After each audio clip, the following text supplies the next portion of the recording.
they have submitted the project. അവർ project submit ചെയ്തു.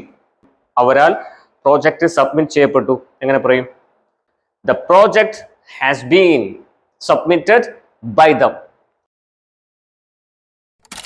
Hi everyone, I am Seed Samadani. I hope all are having a productive day. Today we are going to discuss about active and passive voice part 2. കഴിഞ്ഞ ക്ലാസ്സിൽ നാം active voice passive voice part 1 പഠിച്ചു. Simple present and present continuous tense. ഈ ക്ലാസ്സിൽ നാം പഠിക്കാൻ പോകുന്നത് present perfect tense and present perfect continuous tense. Let's get started. First we can discuss about present perfect tense. Example, I have written a novel. എന്താണ് ഇതിന്റെ മലയാള അർത്ഥം? ഞാൻ ഒരു നോവൽ എഴുതിയിട്ടുണ്ട്, ഞാൻ ഒരു നോവൽ എഴുതി എന്നുള്ള രണ്ടർത്ഥം നമുക്ക് അവിടെ എടുക്കാം. I have written a novel, ഞാനൊരു നോവൽ എഴുതിയിട്ടുണ്ട് അല്ലെങ്കിൽ എഴുതി. അപ്പൊ അതിനെ പാസീവ് വോയിസ് ആക്കുമ്പോൾ നമ്മൾ ആദ്യത്തെ ക്ലാസ്സിൽ പഠിച്ചു ഒബ്ജക്റ്റ് സബ്ജക്റ്റ് ആവും, അവസാനം കിടക്കുന്ന ആൾ ആദ്യം വരും അല്ലേ. A novel, A novel. Novel have been ആണോ ഹാസ് ബീൻ ആണോ? ഹാസ് ബീൻ, കാരണം A novel singular.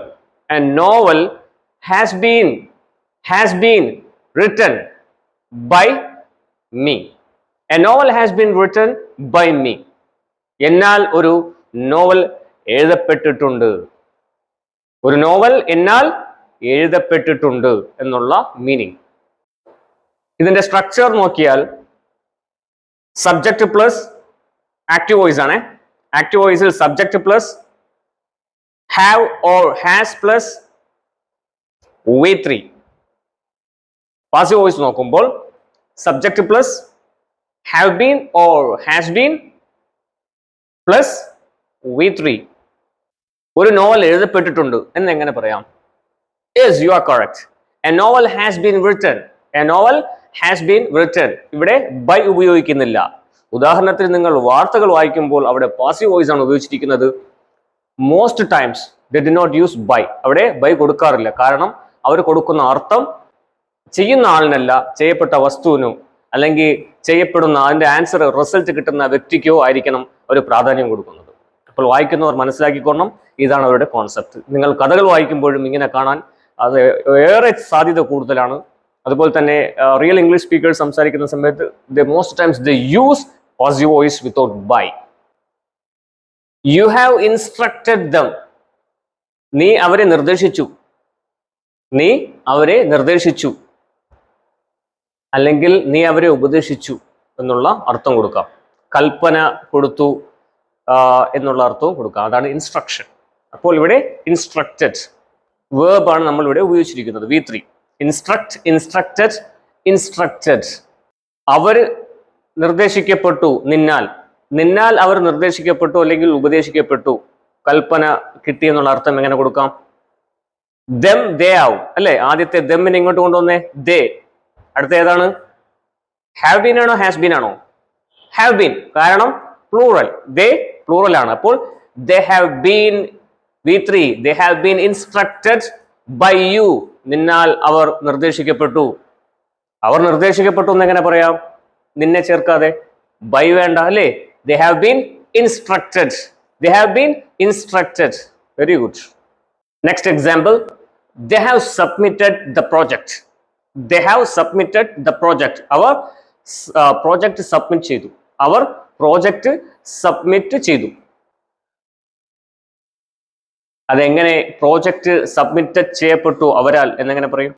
അവരാൽ project submit ചെയ്യപ്പെട്ടു എങ്ങനെ പറയും? പ്രോജക്റ്റിനെ ആദ്യം കൊണ്ടുവരണം അല്ലേ. പ്രോജക്റ്റ്, ദ പ്രോജക്റ്റ് ആദ്യം. The project have been ആണോ has been ആണോ? Has been, കാരണം the project singular ആണ്. The project has been, yeah, has been V3. അത് തന്നെയാണ് submitted, submitted by them. അവരാൽ പ്രോജക്റ്റ് സബ്മിറ്റ് ചെയ്യപ്പെട്ടു. പ്രോജക്റ്റ് സബ്മിറ്റ് ചെയ്യപ്പെട്ടു എന്ന് എങ്ങനെ പറയും? Yes, you are correct, without by. Yeah, we are using here without by. The project has been submitted. Project submit ചെയ്യപ്പെട്ടു. Next example, Shan has asked me this question.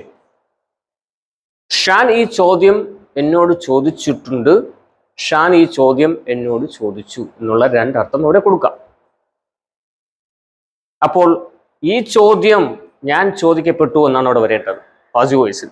ഈ ചോദ്യം ഞാൻ ചോദിക്കപ്പെട്ടു. ആരാൽ? By Shaan. ഷാനാൽ. ഷാനാൽ ഞാൻ ഈ ചോദ്യം ചോദിക്കപ്പെട്ടു. ഷാനാൽ ഞാൻ ഈ ചോദ്യം ചോദിക്കപ്പെട്ടിട്ടുണ്ട്. ഓക്കെ, രണ്ട് മലയാള അർത്ഥം എടുത്താലും ഒറ്റ ഇംഗ്ലീഷ് തന്നെയാണ് അവിടെ ഉപയോഗിക്കേണ്ടത് പാസീവ് വോയിസ്. എങ്ങനെ ഉപയോഗിക്കും? ദിസ് ക്വസ്റ്റ്യൻ ആണോ ആദ്യം വരേണ്ടത്? അല്ല. ഇവിടെ മീ എന്നുള്ള ആളുണ്ടല്ലോ. Shan has asked me. Shan എന്നോടാണ് ചോദിച്ചത്. അപ്പൊ this question has been asked me എന്ന് പറഞ്ഞാൽ ഷാൻ ചോദ്യത്തിനോട് ചോദിച്ചതുപോലെ ആവും. അപ്പോൾ അത് റോങ് ആണ്.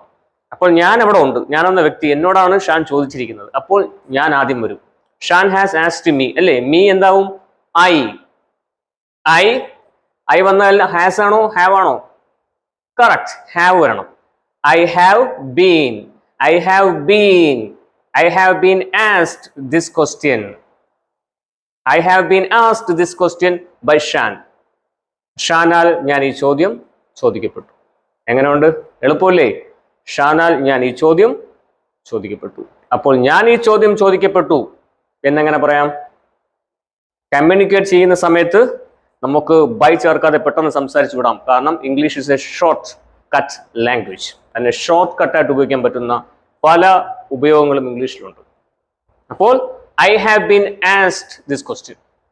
I have been asked this question. ഞാൻ ഈ ചോദ്യം ചോദിക്കപ്പെട്ടിട്ടുണ്ട്, ചോദിക്കപ്പെട്ടു എന്നുള്ള അർത്ഥം അവിടെ കൊടുത്തുകൊണ്ട് സ്പീഡിൽ സംസാരിച്ചു. ആ ഒരു കോൺസെപ്റ്റ് നമുക്ക് കൊടുക്കാം, ഒരു അർത്ഥം നമുക്ക് പെട്ടെന്ന് കൊടുക്കാം, ഇൻഡിക്കേറ്റ് ചെയ്യാം. Okay, I have written A letter. ഞാനൊരു കത്തെഴുതിയിട്ടുണ്ട്. ഞാനൊരു കത്തെഴുതി. ഓക്കെ, എന്നാൽ ഒരു കത്ത് എഴുതപ്പെട്ടു അല്ലെങ്കിൽ ഒരു കത്ത് എഴുതപ്പെട്ടു. ഈ രണ്ട് മീനിങ്ങും you must give me. Okay, you must answer. അത് കമൻറ്റ് ചെയ്യുക. ഞാൻ തരത്തില്ല. ഇത് നിങ്ങൾക്കുള്ള ടെസ്റ്റാണ്. കണ്ടുകൊണ്ടിരിക്കുന്ന സമയത്ത് നിങ്ങൾക്കുള്ള എബിലിറ്റി കൂടി നിങ്ങൾ പ്രകടിപ്പിക്കുമ്പോഴാണ് നിങ്ങൾക്ക് ഇംഗ്ലീഷ് സംസാരിക്കാനുള്ള ആ ടെൻഡൻസി ഉണ്ടാകുന്നത്. When you get that tendency, ഇൻഷാല്ലാ you will speak English without hesitation and fear. നിങ്ങൾക്ക് ആ ഒരു ബേസ്മെൻറ്റ് ഉറപ്പായിട്ടും കിട്ടിയിരിക്കും. അത് കിട്ടിക്കഴിഞ്ഞാൽ, ഇംഗ്ലീഷിൻ്റെ ആ ബേസ് കിട്ടിക്കഴിഞ്ഞാൽ, you will speak English effortlessly. Next, present perfect continuous tense. We all know that what is present perfect continuous. ഒരു ആക്ഷൻ പാസ്റ്റ് ടെൻസിൽ നടന്നു, ഇപ്പോഴും നടന്നുകൊണ്ടിരിക്കുന്നു, അത് അവസാനിച്ചിട്ടില്ല. ഇതിൻ്റെ സ്ട്രക്ചർ ആക്റ്റീവ് വോയിസിൽ subject plus have been or has been plus verb I N G കൊടുത്തുള്ള വേർബ് ഉപയോഗിക്കുക. പാസീവ് വോയിസിൽ subject plus have been or has been plus അടുത്തത് ബീങ് പ്ലസ് V3. ഉദാഹരണം, Sophia has been playing violin. Sophia violin വായിച്ചു കൊണ്ടിരിക്കുന്നു. അതിന് മലയാളത്തിൽ കുറച്ചുകൂടെ അർത്ഥം ഒന്ന് അതിനെ കണക്ക് അതിൻ്റെ രീതിയിൽ അർത്ഥം എടുത്തു കഴിഞ്ഞാൽ എങ്ങനെ വരും? സോഫിയ വയലിൻ വായിച്ചുകൊണ്ടേയിരിക്കുന്നു ഉണ്ടല്ലോ. അവൾ വായിച്ചു തുടങ്ങി, ഇപ്പോഴും അവസാനിച്ചിട്ടില്ല. അത് സമയം ഒരുപാടായി കാണും, പക്ഷെ അവൾ വായിച്ചുകൊണ്ടേ ഇരിക്കുന്നു. സോഫിയയാൽ വയലിൻ വായിക്കപ്പെട്ടുകൊണ്ടിരിക്കുന്നു എന്നെങ്ങനെ പറയാം? വയലിൻ. അടുത്തത് has been, then being. Has been being V3. Played. Violin has been being played by Sophia. സോഫിയയാൽ വയലിൻ വായിക്കപ്പെട്ടുകൊണ്ടിരിക്കുന്നു. അല്ലെങ്കിൽ വയലിൻ വായിക്കപ്പെട്ടുകൊണ്ടിരിക്കുന്നു. Violin has been being played. Next example, Jasmine has been cleaning the floor for 2 hours. എന്താണ് അർത്ഥം? 2 മണിക്കൂർ കൊണ്ട് Jasmine floor clean ചെയ്തുകൊണ്ടേയിരിക്കുന്നു. 2 മണിക്കൂർ കൊണ്ട് ജാസ്മിൻ ഫ്ലോർ ക്ലീൻ ചെയ്തുകൊണ്ടിരിക്കുന്നു. ഇതിനെ എങ്ങനെയാണ് പാസീവ് വോയിസ് ആക്കുന്നത്? അതെ, ദ ഫ്ലോർ ഹാസ് ബീൻ ആണോ ഹാവ് ബീൻ ആണോ? Has been, because the floor അതൊരു വസ്തുവാണ്, അല്ലെങ്കിൽ singular. The floor has been being cleaned by Jasmine for 2 hours. 2 മണിക്കൂർ കൊണ്ട് ജാസ്മിനാൽ ഫ്ലോർ ക്ലീൻ ചെയ്യപ്പെട്ടുകൊണ്ടിരിക്കുന്നു. ജാസ്മിനാൽ ഫ്ലോർ ക്ലീൻ ചെയ്യപ്പെട്ടുകൊണ്ടിരിക്കുന്നു. അല്ലെങ്കിൽ അതിനെ ഇന്റർചേഞ്ചബിൾ ഇങ്ങനെ ഉപയോഗിക്കാം. The floor has been cleaned for 2 hours by Jasmine. 2 മണിക്കൂർ കൊണ്ട് ജാസ്മിനാൽ ഫ്ലോർ ക്ലീൻ ചെയ്യപ്പെട്ടുകൊണ്ടിരിക്കുന്നു. അല്ലെങ്കിൽ എങ്ങനെ പറയാം? ഫ്ലോർ ക്ലീൻ ചെയ്യപ്പെട്ടുകൊണ്ടിരിക്കുന്നു 2 മണിക്കൂർ കൊണ്ട്. എങ്ങനെയാ? The floor has been being cleaned for 2 hours. The floor has been being cleaned for 2 hours. ഇനി അടുത്ത് ഇങ്ങനെയും പറയാം. ഫ്ലോർ ജസ്റ്റ് ഇങ്ങനെ നമുക്കൊന്ന് ചിന്തിക്കാം. ആ ഫ്ലോർ നമ്മൾ നോക്കുമ്പോൾ 2 മണിക്കൂർ കൊണ്ട് ആ ജാസ്മിൻ ക്ലീൻ ചെയ്യുന്നത് നമ്മൾ കാണുന്നു. അപ്പോൾ ഇങ്ങനെ പറയാം, ജാസ്മിന് പ്രാധാന്യം കൊടുക്കുന്നില്ല, 2 മണിക്കൂറിനും പ്രാധാന്യം കൊടുക്കുന്നില്ല. നിങ്ങൾ പെട്ടെന്ന് ഒരാളോട് പറയാണ്, the floor has been being cleaned. Floor clean ചെയ്യപ്പെട്ടുകൊണ്ടിരിക്കുന്നു. കണ്ടല്ലോ, the floor has been being cleaned. Floor clean ചെയ്യപ്പെട്ടുകൊണ്ടേയിരിക്കുന്നു. നിങ്ങൾ ആ സമയം പറയുന്നില്ല, ആളെയും പറയുന്നില്ല. ഇനി നിങ്ങൾക്ക് സമയം പറയണം. എങ്ങനെ പറയും? The floor has been being cleaned for 2 hours. The floor has been being cleaned for 2 hours. മെല്ലെ പറയുമ്പോൾ the floor has been being cleaned for 2 hours. കണ്ടല്ലോ, ഒന്ന് കിട്ടിയാൽ അതിനെ പല രീതിയിൽ ഉപയോഗിക്കാനുള്ള കഴിവ് കാണിക്കണം. ഉദാഹരണത്തിന്, ഒരു നീന്തൽ പഠിക്കുന്ന വ്യക്തി വ്യത്യസ്തമായ നീന്തൽ അയാൾ സ്വയം പഠിക്കുകയാണ്. അയാളെ വീണ്ടും വീണ്ടും ആരും പഠിപ്പിക്കുന്നില്ല. അതിന്റെ ആദ്യ ഘട്ടത്തിൽ അയാളെ ആദ്യം ഒരാൾ, അല്ലെങ്കിൽ അദ്ദേഹത്തിന്റെ സുഹൃത്ത്, അദ്ദേഹത്തിന്റെ പാരന്റ്, അല്ലെങ്കിൽ അദ്ദേഹത്തിന്റെ ട്രെയിനർ, അവർ അദ്ദേഹത്തെ പ്രാക്ടീസ് ചെയ്യിപ്പിക്കുന്നു, അല്ലെ ആ വ്യക്തിയെ പ്രാക്ടീസ് ചെയ്യിപ്പിക്കുന്നു. ഒരു നീന്തൽ പഠിക്കുന്നു, കഷ്ടപ്പെട്ടാണ് ആ നീന്തൽ പഠിക്കുന്നത്. വളരെ കഷ്ടപ്പെടുന്നു നീന്തൽ പഠിക്കാൻ വേണ്ടി. നല്ലതുപോലെ കൈയും കാലൊക്കെ ഇട്ട് അടിച്ചു ആ നീന്തൽ പഠിക്കുന്നു. അതിനുശേഷം ആ വ്യക്തി വ്യത്യസ്തമായ രീതിയിൽ നീന്തൽ പഠിക്കുന്നു. ഒരു നീന്തൽ കിട്ടിയതിനു ശേഷം ഹോഴ്സ് റൈഡിങ് ഒരു സ്റ്റൈൽ പഠിക്കുന്ന വ്യക്തി വ്യത്യസ്തമായ രീതിയിൽ പഠിക്കുന്നു. ഒരു ക്രിക്കറ്റ് കളിക്കുന്ന ഒരു ബാറ്റ്സ്മാൻ ആദ്യം ഒരു സ്റ്റൈൽ പഠിച്ചിട്ട് വീണ്ടും അദ്ദേഹത്തിന്റെ രീതിയിൽ തനതായ ശൈലി പഠിക്കുന്നു.